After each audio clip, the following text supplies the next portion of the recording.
ಅಲ್ಲಿಯ ಚಟುವಟಿಕೆ, ಅಲ್ಲಿಯ ಸಮಸ್ಯೆಗಳ ಬಗ್ಗೆ ನಿರಂತರವಾಗಿ ನಿಮ್ಗಳ ಜೊತೆ ಚರ್ಚೆ ಮಾಡ್ತಾ ಇದ್ದೆ. ಕಳೆದ ಒಂದು 6 ತಿಂಗಳಿಂದ ನಾನು ನಿರಂತರವಾಗಿ ಕುವೆಂಪು ಯೂನಿವರ್ಸಿಟಿಯ ಸಮಸ್ಯೆಗಳ ಬಗ್ಗೆ ಸರ್ಕಾರದ ಮಟ್ಟಕ್ಕೆ, ಅಲ್ಲಿಯ ವೈಸ್ ಚಾನ್ಸಲರು, ಹಿಂದೆ ಇದ್ದಂತಹ ರಿಜಿಸ್ಟ್ರಾರ್ನ ಸಮಸ್ಯೆ, ಅವರ ಭ್ರಷ್ಟಾಚಾರ ಆರೋಪಗಳು, ಹಗರಣಗಳು, ಇದನ್ನು ಕೂಡ ಸದನದ ಒಳಗೆ ಮತ್ತು ಯೂನಿವರ್ಸಿಟಿಯ ನಮ್ಮ ಅಕಾಡೆಮಿಕ್ ಕೌನ್ಸಿಲ್ ಒಬ್ಬ ಮೆಂಬರ್ ಆಗಿನೂ ಕೂಡ ಅಲ್ಲಿ ಮಾತಾಡ್ತಾ ಇದ್ದೆ. ಕಳೆದ ಅಕಾಡೆಮಿಕ್ ಕೌನ್ಸಿಲ್ ಮೀಟಿಂಗಲ್ಲೂ ಕೂಡ ಒಂದಷ್ಟು ವಿಷಯಗಳನ್ನು ಪ್ರಸ್ತಾಪ ಮಾಡಿದಂತಹ ಸಂದರ್ಭದಲ್ಲಿ ನಮಗೆ ಇದನ್ನು ಸರಿ ಮಾಡಬೇಕು ಅನ್ನುವಂತಹ ಒಂದು ಯೋಚನೆಯಿಂದ ನಾವು ಅವರಿಗೆ ಹಲವಾರು ಸಲಹೆಗಳನ್ನು ಕೂಡ ನಮ್ಮ ಕುಲಪತಿಗಳಾದಂತಹ ಶ್ರೀಯುತ ಶರತ್ ಅನಂತಮೂರ್ತಿ ಅವರಿಗೂ ಕೂಡ ನಾನು ಕೇಳ್ಕೊಂಡೆ, ಇದನ್ನು ಸರಿ ಮಾಡಿ. ತಪ್ಪಾಗಿದೆ ಅಂತಾನೆ ಹೋದರೆ ಎಲ್ಲಿಗೆ ಹೋಗುತ್ತೆ ನಮ್ಮ ಯೂನಿವರ್ಸಿಟಿಯ ಈ ಸಲ ಬಜೆಟನ್ನು ನೋಡಿದ್ರೆ ಕೋತಾ ಬಜೆಟ್. ಎಲ್ಲಿಂದ ತರ್ತೀರಾ ದುಡ್ಡು? ಒಬ್ಬ ಅಲ್ಲಿ ಕೆಲಸಗಾರ ಒಂದು 30-35 ವರ್ಷ ಕೆಲಸ ಮಾಡಿರೋವಂಥವ್ರು ರಿಟೈರ್ಡ್ ಆದರೆ ಪೆನ್ಷನ್ ಸೆಟ್ಲ್ ಆಗ್ತಾ ಇಲ್ಲ. ಯಾಕೆ ಅಂತ ಕೇಳಿದ್ರೆ ಅವ್ರ ಹತ್ರ ದುಡ್ಡಿಲ್ಲ ಅಂತ ಹೇಳ್ತಾರೆ. ಒಂದು ಯೂನಿವರ್ಸಿಟಿ ಅಂದರೆ ಸೆಲ್ಫ್ ರಿಲಯಂಟ್ ಆಗಬೇಕು, ಅಂದರೆ ಅಲ್ಲೇ ಅದಕ್ಕೆ ಆದಾಯ ಬರಬೇಕು, ಖರ್ಚು ಅಲ್ಲೇ ಆಗಬೇಕು. ಸರ್ಕಾರದವರ ಅನುದಾನಗಳು ಬಂದರೆ ಮಾತ್ರ ತಗೋಬೇಕು. ದಿನನಿತ್ಯ ನಡೆಸಲಿಕ್ಕೆ ಸರ್ಕಾರದ ವತಿಯಿಂದ ಆಗಬಾರ್ದು ಅನ್ನೋಂಥದ್ದಕ್ಕೆ ಇದಕ್ಕೆಲ್ಲ ಯೂನಿವರ್ಸಿಟಿಗಳ ಚಿಂತನೆಯನ್ನು ಹಿಂದೆ ಎಲ್ಲ ಮಾಡಿದಂಥದ್ದು. ನಾನು ನಿನ್ನೆ ತುಮಕೂರು ಯೂನಿವರ್ಸಿಟಿ ಅಲ್ಲಿನ ವೈಸ್ ಚಾನ್ಸಲರ್ ವೆಂಕಟೇಶ್ವರಲ್ಲು ಅವರ ಒಂದು ಅಭಿನಂದನಾ ಸಭೆಗೆ ಹೋಗಿದ್ದೆ. ನಾನು ಒಂದಿನ ಮುಂಚೆ ಹೋಗಿ ಆ ಯೂನಿವರ್ಸಿಟಿ ಹೊಸ ಕ್ಯಾಂಪಸ್ಸಿಗೂ ಕೂಡ ಹೋಗಿದ್ದೆ.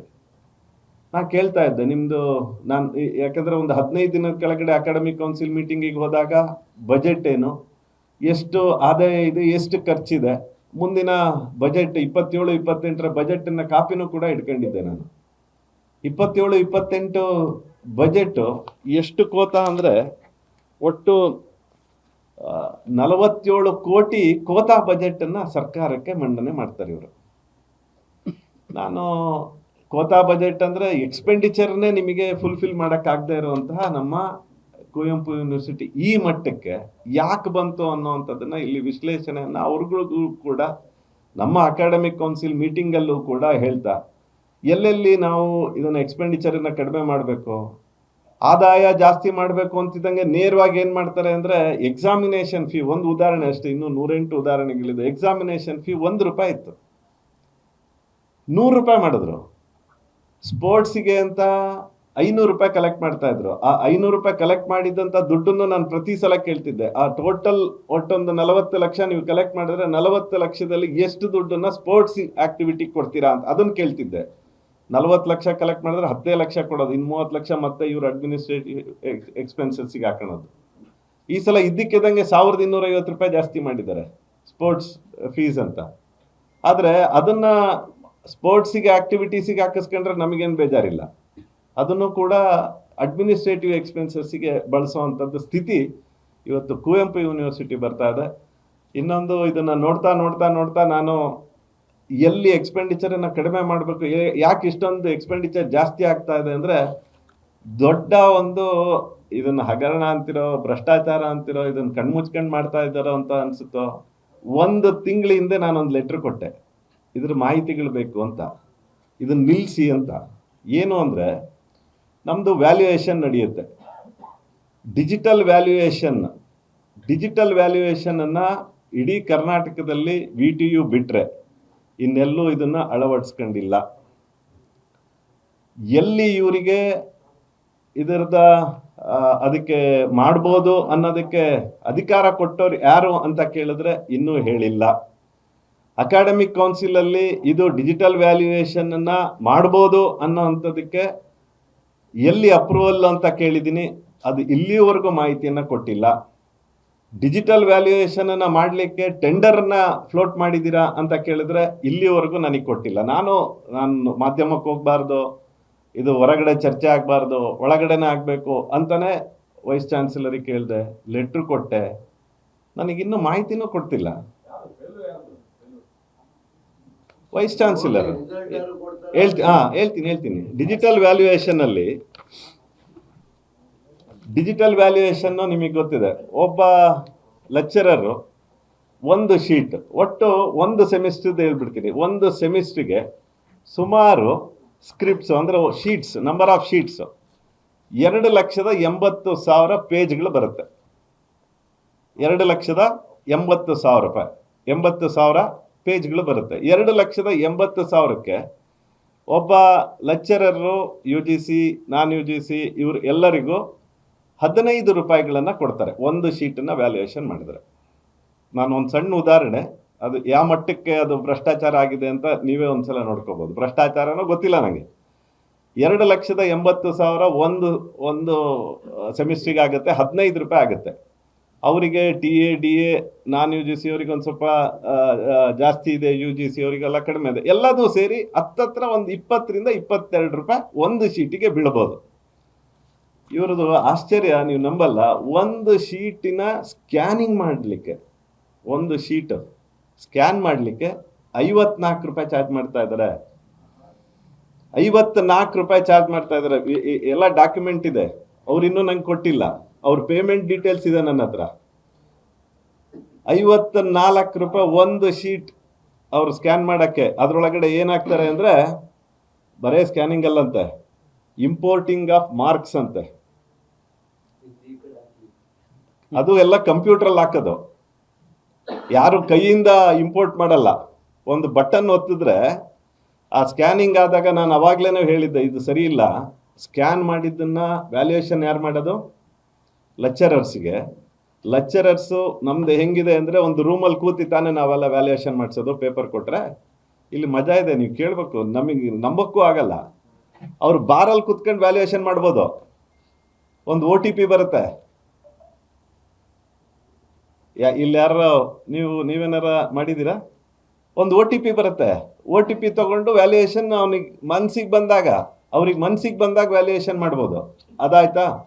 ನಾವು ಅನ್ಕೊಂಡ್ವಿ ಡಿಜಿಟಲ್ ವ್ಯಾಲ್ಯೂಯೇಷನ್ ಮಾಡೋದ್ರ ಮೂಲಕ ಒಂದು ಹಣವನ್ನು ಕಡಿಮೆ ಆಗುತ್ತೆ, ಇನ್ನೊಂದನ್ನ ಟೈಮ್ ಡ್ಯೂರೇಷನ್. ಈಗ ಟೈಮ್ ಡ್ಯೂರೇಷನಿಗೆ ಬಂದರೆ ಹಣ ಅಂತೂ ನಿಮ್ಮ ಕಣ್ಣಿಗೆ ಕಾಣೋಂಗೆ ಕೊಡ್ತೀನಿ ನಾನು. ಪ್ರತಿ ಅವ್ರು ಪೇಮೆಂಟ್ ಮಾಡಿರೋ ಅಷ್ಟು ಡೀಟೇಲ್ಸ್ ಇದೆ ನನ್ನ ಹತ್ರ. ಯಾವ ಕಂಪ್ನಿಗೆ ಅಂತಲೂ ಇದೆ ನನ್ನ ಹತ್ರ. ಕಂಪ್ನಿ ಡೀಟೇಲ್ಸ್ ಬಗ್ಗೆ ನಾನು ಹೇಳಕ್ಕೆ ಹೋಗಲ್ಲ. ಯಾವ ಕಂಪ್ನಿಗೆ ಅಂತಲೂ ನಾನು ಹೇಳ್ತಾನೆ ಇದ್ದೀನಿ, ನಿಲ್ಲಿಸಿ ಇದು ಅಂತ. ಒಂದು ವರ್ಷ, ಒಂದು ಸೆಮಿಸ್ಟ್ರ್ ವ್ಯಾಲ್ಯೂಯೇಷನ್ ಮಾಡೋಕ್ಕೆ ಇವರಿಗೆ 2,36,00,000 ರೂಪಾಯಿ ಆಗುತ್ತೆ. ಒಂದು ಸೆಮಿಸ್ಟ್ರು ಡಿಜಿಟಲ್ ವ್ಯಾಲ್ಯೂಯೇಷನ್. ಅದೇ ನಮ್ಮವರೇ ಅದನ್ನು ವ್ಯಾಲ್ಯೂಯೇಷನ್ ಮಾಡೋಕ್ಕೆ ಕೇವಲ 1,01,00,000 ರೂಪಾಯಿ ಆಗುತ್ತೆ, ಆಗ್ತಾ ಇದೆ ಈಗ. ಮ್ಯಾನ್ಯಲ್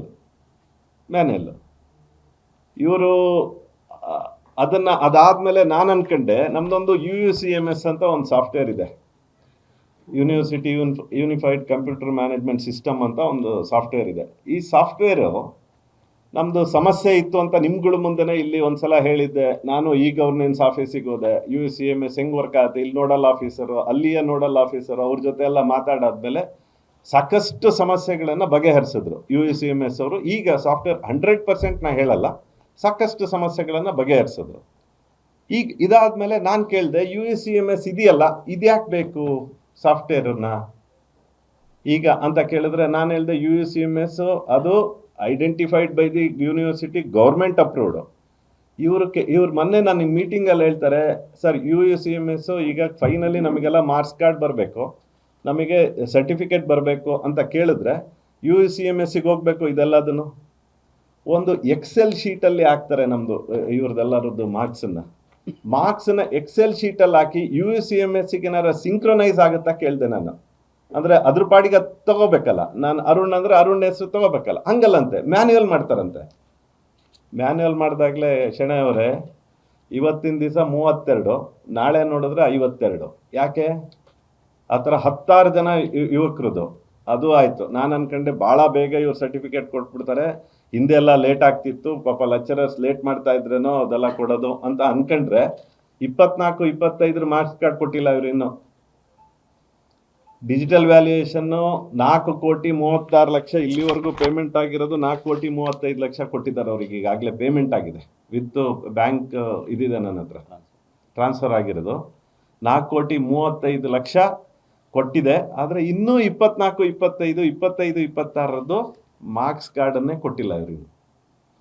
ನಮ್ಮ ಹುಡುಗರಿಗೆ ಈ ಸಲ ಆಗಿದ್ದು ಹೋದ ವರ್ಷದ್ದು ಕಾನ್ವೊಕೇಶನ್ ಆಯ್ತಲ್ಲ, ಲಾಸ್ಟ್ ಇಯರ್ದಲ್ಲ, ಅದ್ರ ಲಾಸ್ಟ್ ಇಯರ್ದು ಕಾನ್ವೊಕೇಶನ್ ಈಗ ಮಾಡ್ತಾರೆ.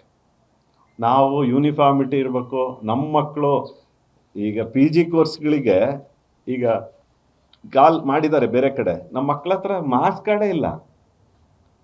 ಪಿ ಜಿ ಕೋರ್ಸಿಗೆ ಹೆಂಗೆ ಅಪ್ಲೈ ಮಾಡ್ತಾರೆ ಇವರು? ಇದು ನಮ್ಮ ಯೂನಿವರ್ಸಿಟಿಯ ಇವತ್ತಿನ ಇದು. ಅದ್ರ ಹಿಂದೆ ಅದ್ರದ್ದು ನಿಮಗೆ ಆಮೇಲೆ ಒಂದ್ಸಲ ಕಳಿಸ್ತೀನಿ. ಸಾಂಪ್ರದಾಯಿಕ ಮೌಲ್ಯಮಾಪನದಲ್ಲಿ ಹೆಂಗೆ ಆಗ್ತಾ ಇತ್ತು, ಈಗ ಡಿಜಿಟಲಲ್ಲಿ ಏನೇನು ಮಾಡ್ತಿದ್ದಾರೆ ಅನ್ನೋವಂಥದ್ದನ್ನು ನಿಮಗೆ ಆಮೇಲೆ ಸಾಫ್ಟ್ ಕಾಪಿ ಕಳಿಸ್ತೀನಿ. ಹೆಂಗೆ ವಿದ್ಯಾರ್ಥಿಗಳ ಇದ್ರೊಳಗಡೆ ಹೆಂಗೆ ಆಟ ಆಡ್ತಿದ್ದಾರೆ ಅಂದರೆ, ಸುಮಾರು ಜನದ್ದು ನಾವು ಹೇಳ್ತಾ ಇದ್ದಾರೆ, ನಾನು ವಿತ್ ಡಾಕ್ಯುಮೆಂಟ್ ಇಲ್ಲದೆ ಬೇಡ ಅಂತಿದ್ದೀನಿ. ಅವ್ರು ಹೇಳ್ತಾ ಇರೋವಂಥದ್ದು ನಾವು ದುಡ್ಡು ಕೊಟ್ಟು ಕೂಡ ನನ್ನ ಮಾರ್ಕ್ಸನ್ನ ಜಾಸ್ತಿ ಮಾಡ್ಕೋಬೋದು ಅನ್ನೋವಂಥದ್ದನ್ನು ಬರ್ತಾ ಇದೆ. 64 ಬರೋ ಅಂಥವ್ರಿಗೆ 6 ಮಾರ್ಕ್ಸು ಕೊಟ್ಟಿರೋವಂಥದ್ದನ್ನು ಕೂಡ ನೋಡ್ತಾ ಇದ್ದೀವಿ. ಹಿಂದೆ ಏನು ಆಗಿಲ್ಲ, ಮ್ಯಾನ್ಯುಯಲ್ ಸಾಂಪ್ರದಾಯಿಕ ಮೌಲ್ಯಮಾಪನದಲ್ಲಿ ಆಗಿಲ್ಲ ಅಂತ ಹೇಳ್ತಿಲ್ಲ, ಆದರೆ ಡಿಜಿಟಲ್ ವ್ಯಾಲ್ಯೂಯೇಷನ್ ಅಂತ ಮಾಡಿದ್ಮೇಲೆ ಇದಕ್ಕೆ ಇನ್ನಷ್ಟು ಟ್ರಾನ್ಸ್ಪರೆನ್ಸಿ, ಆಕ್ಯುರೇಸಿ, ಇಂಟಿಗ್ರಿಟಿ ಬರುತ್ತೆ ಅಂತ ನಾನು ಅನ್ಕೊಂಡಿದ್ದೆ. ಅದರ ಡಿಜಿಟಲ್ ವ್ಯಾಲ್ಯೂಯೇಷನಲ್ಲಿ ಇಷ್ಟೊಂದು ದುಡ್ಡು 54 ರೂಪಾಯಿ ಸ್ಕ್ಯಾನಿಂಗಿಗೆ ತೊಗೊಳೋವಂಥದ್ದು ಎಷ್ಟು ಸರಿ? ನಾ ಕೇಳಿದೆ, ನಮ್ಮ ಸಿ ಇ ಅವರಿಗೂ ಕೇಳಿದೆ, ದಯಮಾಡಿ ಫಸ್ಟ್ ನಿಲ್ಲಿಸಿ ಅಂತ. ಏನು ಹೇಳ್ತಾರೆ ಅಂದರೆ, ವಿ ಸಿ ಅವರು 6 ವರ್ಷಕ್ಕೆ ಅಗ್ರಿಮೆಂಟ್ ಆಗಿಬಿಟ್ಟಿದೆ ಅಂತ. 100% ಬ್ರೇಕ್ ಮಾಡ್ಬೋದು ಸರ್. ನಾನು ಅದನ್ನೇ ಹೇಳಿದೆ, ಇದು ಸರ್ ಫಸ್ಟ್ ನಿಲ್ಲಿಸಿ, ತನಿಖೆ ಮಾಡಲಿ. ನಮ್ಮ ಸಿಸ್ಟಮಲ್ಲಿ ಇದೆ, ಇಷ್ಟು ವರ್ಷ ಎಂತೆಂಥ ನಮ್ಮ ಯೂನಿವರ್ಸಿಟಿಯ ವೈಸ್ ಚಾನ್ಸಲರ್ ಕೆಲಸ ಮಾಡಿರೋಂಥ ನಮ್ಮ ಕುವೆಂಪು ಯೂನಿವರ್ಸಿಟಿ, ನಾವು ಕೋತಾ ಬಜೆಟನ್ನು ಇದರೊಳಗಡೆ ನೋಡ್ಬೋದಿತ್ತಲ್ವ ಅವರು? ಸರ್ LMSದು ಉದಾಹರಣೆ ನೀವುಗಳೇ ಹಿಂದೆ ಮಾಡಿದ್ರಿ ಅಂತ ಅನ್ಕೊಂಡಿದ್ದೀನಿ. ಲರ್ನಿಂಗ್ ಮ್ಯಾನೇಜ್ಮೆಂಟ್ ಸಿಸ್ಟಮಲ್ಲಿ 1,20,00,000 ಆಗುತ್ತೆ ಸರ್. ಸಿಂಡಿಕೇಟಲ್ಲಿ ಗಲಾಟೆ ಆಗುತ್ತೆ, 25 ಲಕ್ಷಕ್ಕೆ ಅಪ್ರೂವಲ್ ಕೊಡ್ತಾರೆ ಸಿಂಡಿಕೇಟು.